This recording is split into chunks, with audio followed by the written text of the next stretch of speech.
First of all, your take on the recent interaction between the Prime Minister of Israel and President Obama. So going to the heart of the issue, it is concerning to see how Obama's opposition to Iranian nukes seems to be on a sliding scale.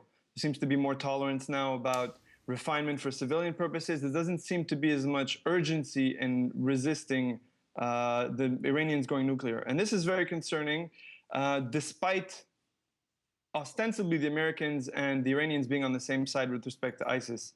The Iranian Republican Guard is probably the most potent terrorist organization in the world. They have extensive ties to terrorist groups all over the world, including Sunni groups, Hamas and Islamic Jihad among the Palestinians.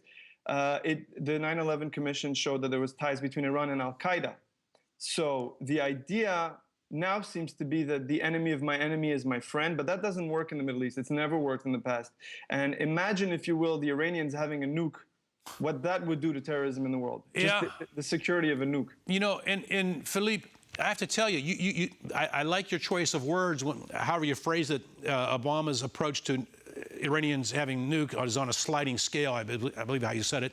Yeah. There is nothing out of this administration that gives me any comfort, any degree of faith in the integrity of their judgment, to sit here and say, well, I trust the president's judgment on that sliding scale. I don't care if it's pulling troops out of Iran. I don't care if it's supporting the Muslim Brotherhood leader in Egypt, removing Gaddafi in Libya, saying that Ebola will never come to the U.S. It goes on and on and on. This president looks like someone who does not have any experience, is what Steve Wynn, casino magnate, said recently. He looks like a president that is in over his head, and it troubles me to hear what you just said about President Obama and his so-called sliding scale.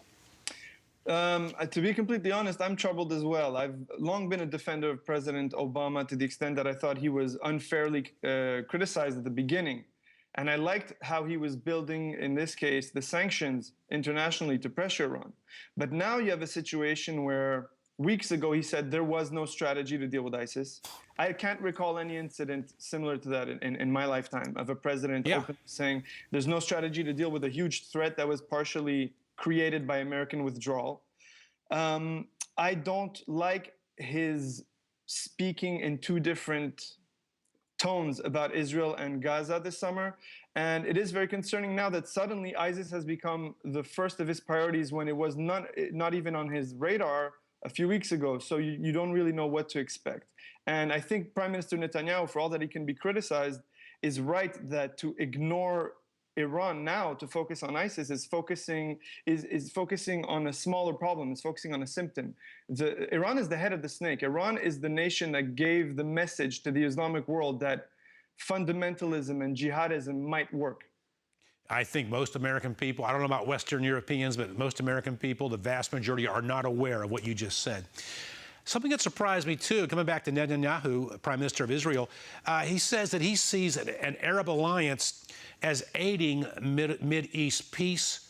That surprised me. I don't expect anything of any positive tone out of him when it comes to any sort of alliance regarding Arab states. Your take on his comment, and what did he mean by it exactly? So, it's very interesting. I think this is largely based on what happened this summer. In a very telling turn of circumstances, you had the Western nations criticizing Israel while Egypt and Saudi Arabia were strongly backing Israel against Hamas behind the scenes. Okay. They've come to Brotherhood, of which Hamas and Al-Qaeda are extensions, as a direct threat to their power. And the Middle East is a bit of man against every man. And so if they're facing a common enemy, in the meantime, they have interests that align. I think Prime Minister Netanyahu is hoping that because of this common interest, he can strike a deal with more than just the Palestinians that would stabilize the whole area and hopefully not require that Israel give up territory that would endanger it.